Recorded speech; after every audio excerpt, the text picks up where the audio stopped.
Welcome back to PSC പീഡിക. വരാൻ പോകുന്ന company board LGS, Bevco LD, VFA തുടങ്ങിയ പരീക്ഷകൾക്കുള്ള ജൂൺ ജൂലൈ മാസത്തെ കറണ്ട് അഫയേഴ്സ് നമ്മൾ കംപ്ലീറ്റ് ചെയ്തു.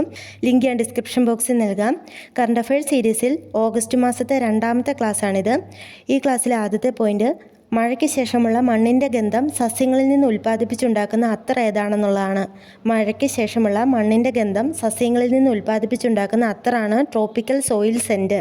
ഇത് തിരുവനന്തപുരം പാങ്ങോടുള്ള Jawaharlal Nehru tropical botanical garden and research ഇൻസ്റ്റിറ്റ്യൂട്ടാണ് ഇങ്ങനൊരു അത്തർ ഉൽപ്പാദിപ്പിക്കാൻ മുന്നോട്ട് വന്നിരിക്കുന്നത്. അപ്പോൾ മഴയ്ക്ക് ശേഷമുള്ള മണ്ണിൻ്റെ ഗന്ധം സസ്യങ്ങളിൽ നിന്ന് ഉൽപ്പാദിപ്പിച്ചുണ്ടാക്കുന്ന അത്തറാണ് tropical soil scent. Next point, അടുത്തിടെ വംശനാശ ഭീഷണി നേരിടുന്ന ഏഷ്യൻ ഭീമൻ ആമയെ എത്തിച്ച നാഗാലാൻഡിലെ കമ്മ്യൂണിറ്റി റിസർവാണ് സെലിയാങ് കമ്മ്യൂണിറ്റി റിസർവ്. അടുത്തിടെ വംശനാശ ഭീഷണി നേരിടുന്ന ഏഷ്യൻ ഭീമൻ ആമയെ എത്തിച്ച നാഗാലാൻഡിലെ കമ്മ്യൂണിറ്റി റിസർവാണ് സെലിയാങ് കമ്മ്യൂണിറ്റി റിസർവ്. നാഗാലാൻഡിലാണ് ഈ community reserve. Next, emergency vehicle priority system വികസിപ്പിക്കുന്നതിനായി നാറ്റ്പാക്കുമായി സഹകരിച്ച സ്ഥാപനമാണ് Keltron. Emergency vehicle priority system വികസിപ്പിക്കുന്നതിനായി നാറ്റ്പാക്കുമായി സഹകരിച്ച സ്ഥാപനം കെൽട്രോൺ ആണ്. ട്രാഫിക് സിഗ്നലുകളിൽ എമർജൻസി വെഹിക്കിൾ വന്നാൽ സിഗ്നലുകൾ ഓട്ടോമാറ്റിക്കലി ഓപ്പൺ ആകുന്നതാണ് ഈ സിസ്റ്റം. നെക്സ്റ്റ്, കുറഞ്ഞ വിലയിൽ കുടുംബശ്രീ ഉൽപ്പന്നങ്ങൾ ലഭ്യമാക്കുന്ന പദ്ധതിയാണ് ഹോം ഷോപ്പ്. കുറഞ്ഞ വിലയിൽ കുടുംബശ്രീ ഉൽപ്പന്നങ്ങൾ ലഭ്യമാക്കുന്ന പദ്ധതി ഹോം ഷോപ്പാണ്. ഓണം വിപണിയെ കൂടി ലക്ഷ്യം വെച്ചിട്ടുള്ള പദ്ധതിയായിരുന്നു ഹോം ഷോപ്പ്. എല്ലാ കുടുംബശ്രീ ഉൽപ്പന്നങ്ങളും ഈ പദ്ധതിയിലൂടെ വിൽക്കാൻ സാധിക്കും എന്നുള്ളതാണ് ഈ പദ്ധതിയുടെ പ്രത്യേകത. അടുത്തത്, കേരളത്തിൽ കാർബൺ ന്യൂട്രൽ പദവി ലഭിക്കുന്ന ആദ്യ വീട് കോഴിക്കോട് വേങ്ങേരിയിലെ മേട എന്ന വീടാണ്. കോഴിക്കോട് വേങ്ങേരിയിലെ മേട എന്ന വീടിനാണ് കേരളത്തിൽ കാർബൺ ന്യൂട്രൽ പദവി ലഭിക്കുന്ന ആദ്യ വീട് എന്ന പ്രത്യേകത നേടിയിരിക്കുന്നത്. നെക്സ്റ്റ്, 2025 ഓഗസ്റ്റിൽ മിന്നൽ പ്രളയമുണ്ടായ ഉത്തരാഖണ്ഡിലെ ഗ്രാമമാണ് ധരാലി. 2025 ഓഗസ്റ്റിൽ മിന്നൽ പ്രളയമുണ്ടായ ഉത്തരാഖണ്ഡിലെ ഗ്രാമം ധരാലിയാണ്. ശക്തമായ മഴയെ തുടർന്ന് അവിടുത്തെ ഗിർഗംഗ നദിയിൽ ജലപ്രവാഹം കൂടിയതിനെ തുടർന്നാണ് മിന്നൽ പ്രളയം ഉണ്ടായത്. ഉത്തരകാശി ജില്ലയിലാണ് ഇതുണ്ടായിരിക്കുന്നത്. 2025 ഓഗസ്റ്റിൽ മിന്നൽ പ്രളയമുണ്ടായ ഉത്തരാഖണ്ഡിലെ ഗ്രാമം ധരാലിയാണെന്ന് ഓർത്തുവെക്കുക. അടുത്തത്, ദേശീയ കൈത്തറി ദിനം ആചരിക്കുന്നത് ഓഗസ്റ്റ് 7-നാണ്. ഉദ്ഘാടനം നടത്തിയത് നരേന്ദ്രമോദിയായിരുന്നു. ഇത് 2015 ദേശീയ കൈത്തറി ദിനം ആചരിച്ചു തുടങ്ങിയത്. ഇതിൻ്റെ ആദ്യത്തെ വേദി ചെന്നൈയുമായിരുന്നു. അപ്പോൾ ദേശീയ കൈത്തറി ദിനം ഓഗസ്റ്റ് 7-ആണ്. ഇനി ഓഗസ്റ്റ് 7 ദേശീയ ജാവലിംഗ് ദിനം കൂടിയാണെന്ന് ഓർത്തു വെക്കുക. 2021 നടന്ന ടോക്കിയോ ഒളിമ്പിക്സിൽ നീരജ് ചോപ്ര ഗോൾഡ് മെഡൽ നേടിയതിൻ്റെ ഓർമ്മയ്ക്കായിട്ടാണ് ഓഗസ്റ്റ് 7 ദേശീയ ജാവലിംഗ് ദിനം ആചരിക്കുന്നത്. നെക്സ്റ്റ്, 2027 കോമൺവെൽത്ത് യൂത്ത് ഗെയിംസിൻ്റെ വേദി മാൾട്ടയാണ്. 2027 കോമൺവെൽത്ത് യൂത്ത് ഗെയിംസ് വേദിയാണ് മാൾട്ടയിൽ. 8ാമത് എഡിഷനാണ് 2027 നടക്കുന്നത്. അപ്പോൾ ഓർത്ത് വെക്കുക, 2027 കോമൺവെൽത്ത് ഗെയിംസ് യൂത്ത് ഗെയിംസ് നടക്കുന്നത് 8ാമത്തെ എഡിഷനാണ്. ഇതിൻ്റെ വേദി മാൾട്ടയാണ്. അടുത്തത്, 2025 PK കാളൻ പുരസ്കാരം ലഭിച്ചത് അതിയടം കുഞ്ഞിരാമ പെരുവണ്ണാനാണ്.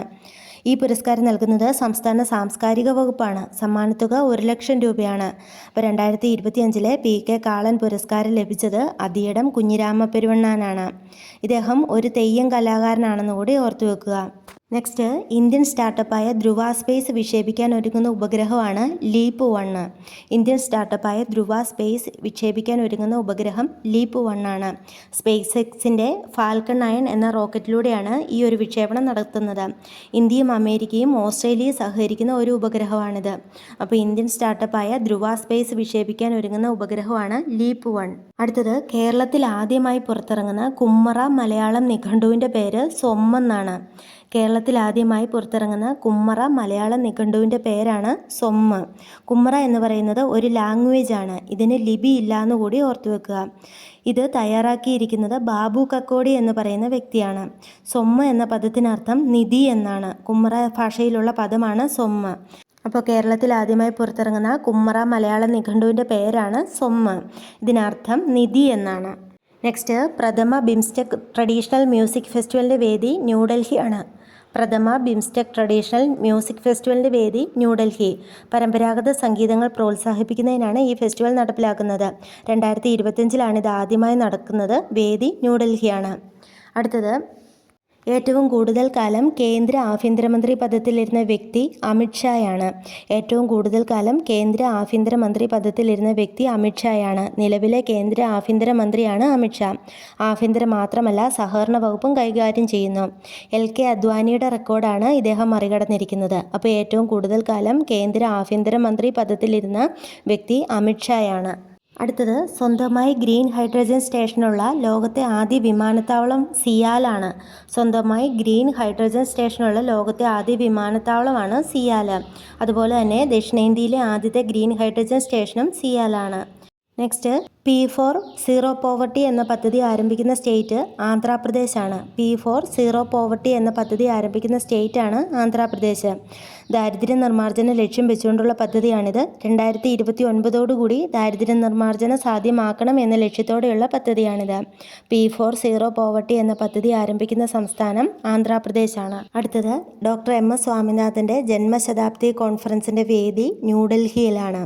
ഡോക്ടർ MS സ്വാമിനാഥൻ്റെ ജന്മശതാബ്ദി കോൺഫറൻസിൻ്റെ വേദി ന്യൂഡൽഹിയിലാണ്.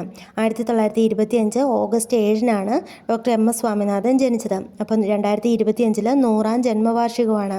ഇതിൻ്റെ ഉദ്ഘാടനം നടത്തിയത് നരേന്ദ്രമോദിയാണ്. ഇദ്ദേഹം അന്തരിച്ചത് 2023 സെപ്റ്റംബർ 28-നാണ്. MS സ്വാമിനാഥൻ്റെ ജനനം 1925 ഓഗസ്റ്റ് 7-നും മരണം 2023 സെപ്റ്റംബർ 28-നുമാണ്. അടുത്തത്, പ്രഥമ ചെസ് സ്പോർട്സ് ലോകകപ്പ് ജേതാവ് മാഗ്നസ് കാൾസൺ ആണ്. പ്രഥമ ചെസ് സ്പോർട്സ് ലോകകപ്പ് ജേതാവായത് മാഗ്നസ് കാൾസൺ ആണ്. റിയാദിലായിരുന്നു ഇതിൻ്റെ വേദി. നെക്സ്റ്റ്, ഇരവികുളം വന്യജീവി സങ്കേതത്തിൻ്റെ 50-ാം വാർഷികത്തിൻ്റെ ഭാഗമായി നടത്തിയ വരയാടുകളുടെ സംയുക്ത കണക്കെടുപ്പ് പ്രകാരം ആകെ വരയാടുകളുടെ എണ്ണം 2668ആണ്. ഇരവികുളം വന്യജീവി സങ്കേതത്തിൻ്റെ 50-ാം വാർഷികത്തിൻ്റെ ഭാഗമായി നടത്തിയ വരയാടുകളുടെ സംയുക്ത കണക്കെടുപ്പ് പ്രകാരം ആകെ വരയാടുകളുടെ എണ്ണം 2668ആണ്. കേരളത്തിലും തമിഴ്നാട്ടിലുമായിട്ടുള്ളതാണ് ഈ ഒരു കണക്കെടുപ്പ്.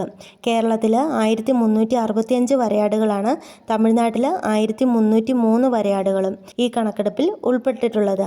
ഏറ്റവും കൂടുതൽ വരയാടുകളുള്ള വന്യജീവി സങ്കേതം ഇരവികുളം വന്യജീവി സങ്കേതത്തിലാണ്. 1975-ലാണ് ഇരവികുളം വന്യജീവി സങ്കേതമായി പ്രഖ്യാപിച്ചത്. ഇതിൻ്റെ 50-ാം വാർഷികമാണ് 2025 ആഘോഷിച്ചത്. അപ്പോൾ ഇരവികുളം വന്യജീവി സങ്കേതത്തിൻ്റെ 50-ാം വാർഷികത്തിൻ്റെ ഭാഗമായി നടത്തിയ വരയാടുകളുടെ സംയുക്ത കണക്കെടുപ്പ് പ്രകാരം ആകെ വരയാടുകളുടെ എണ്ണം 2668ആണ്. നെക്സ്റ്റ്, 2025 ആഗസ്റ്റിൽ ഇന്ത്യ സന്ദർശിച്ച ഫിലിപ്പീൻസ് പ്രസിഡന്റാണ് ഫെർഡിനാൻഡ് മാർക്കോസ് ജൂനിയർ. 2025 ആഗസ്റ്റിൽ ഇന്ത്യ സന്ദർശിച്ച ഫിലിപ്പീൻസ് പ്രസിഡന്റ് ഫെർഡിനാൻഡ് മാർക്കോസ് ജൂനിയറാണ്. അടുത്തത്, ഇന്ത്യയിലെ ആദ്യത്തെ AI അധിഷ്ഠിത അംഗൻവാടി നിലവിൽ വന്ന സംസ്ഥാനം മഹാരാഷ്ട്രയാണ്. ഇന്ത്യയിലെ ആദ്യത്തെ AI അധിഷ്ഠിത അംഗൻവാടി നിലവിൽ വന്ന സംസ്ഥാനമാണ് മഹാരാഷ്ട്ര. നെക്സ്റ്റ്, 2025 ഓഗസ്റ്റിൽ അന്തരിച്ച മുൻ ജമ്മു കാശ്മീർ ഗവർണറാണ് സത്യപാൽ മാലിക്. ജമ്മു കാശ്മീരിൻ്റെ മാത്രമല്ല, ഗോവ, ബീഹാർ, ഒഡീഷ, മേഘാലയ തുടങ്ങിയ സംസ്ഥാനങ്ങളിലെ ഗവർണർ പദവി വഹിച്ച വ്യക്തിയാണ് സത്യപാൽ മാലിക്. ജമ്മു കാശ്മീരിൻ്റെ പ്രത്യേക പദവി എടുത്തു മാറ്റിയത് 2019 ഓഗസ്റ്റ് 5-നാണ്. ആ സമയത്ത് ജമ്മു കാശ്മീർ ഗവർണർ സത്യപാൽ മാലിക് ആയിരുന്നു.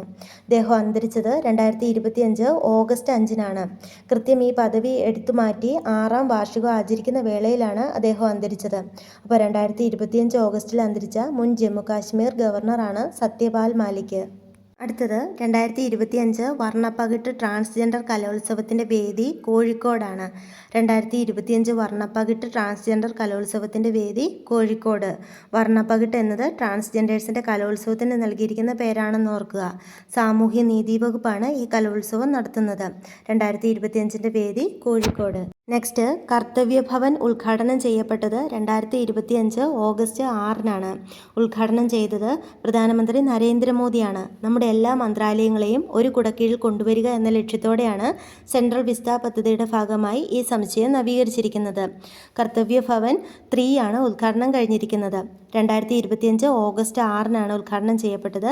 ഇതിൻ്റെ ഉദ്ഘാടനം നടത്തിയത് പ്രധാനമന്ത്രി നരേന്ദ്രമോദിയാണ്. നെക്സ്റ്റ്, 2025 പുറത്തുവിട്ട ഇന്ത്യ ഇലക്ട്രിക് മൊബിലിറ്റി ഇൻഡെക്സിൽ 1-ാം സ്ഥാനത്തുള്ളത് ഡൽഹിയാണ്. 2025 പുറത്തുവിട്ട ഇന്ത്യ ഇലക്ട്രിക് മൊബിലിറ്റി ഇൻഡെക്സിൽ 1-ാം സ്ഥാനത്ത് ഡൽഹി, 2-ാം സ്ഥാനത്ത് മഹാരാഷ്ട്രയാണ്. ഇനി 3-ാം സ്ഥാനത്ത് ചണ്ഡീഗഡാണ്. കേരളത്തിൻ്റെ സ്ഥാനം 19-ആണ്. 19-ാം സ്ഥാനത്ത് കേരളത്തിനൊപ്പം ജാർഖണ്ഡും ഉണ്ട്.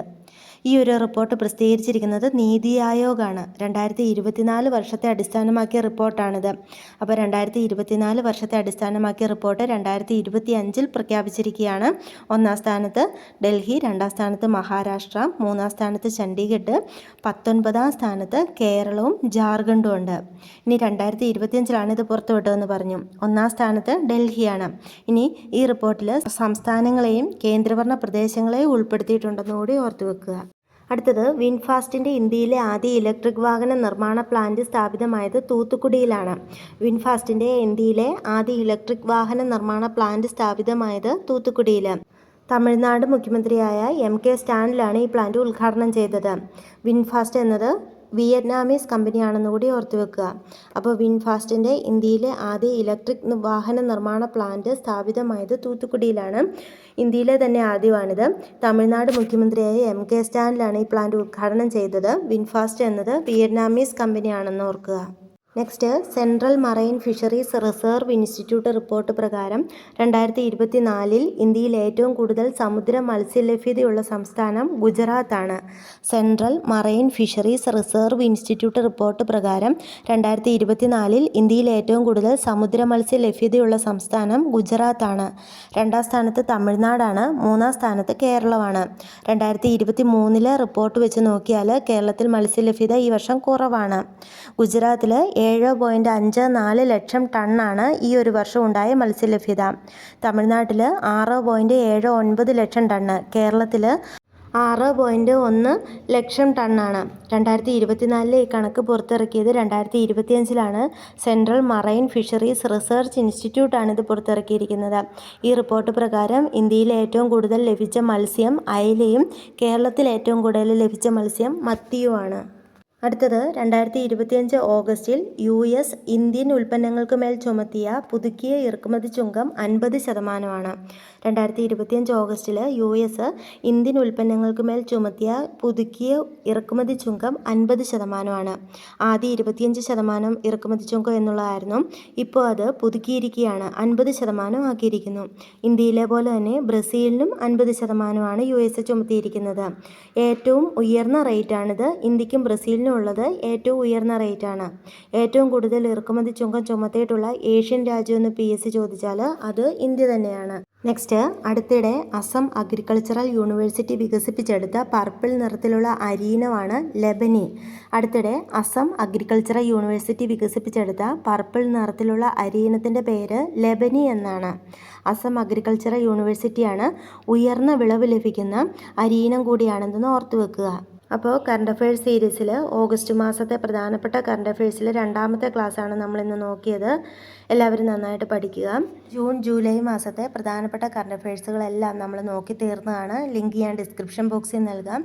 എല്ലാവരും നന്നായിട്ട് പഠിക്കുക. നിങ്ങൾക്ക് ഈ വീഡിയോ ഉപകാരപ്പെട്ടുവെങ്കിൽ ലൈക്ക് ചെയ്യുക, സബ്സ്ക്രൈബ് ചെയ്യുക, നിങ്ങളുടെ അഭിപ്രായങ്ങൾ കമൻറ്റ് ചെയ്യുക. അടുത്ത വീഡിയോയിൽ കാണാം. താങ്ക്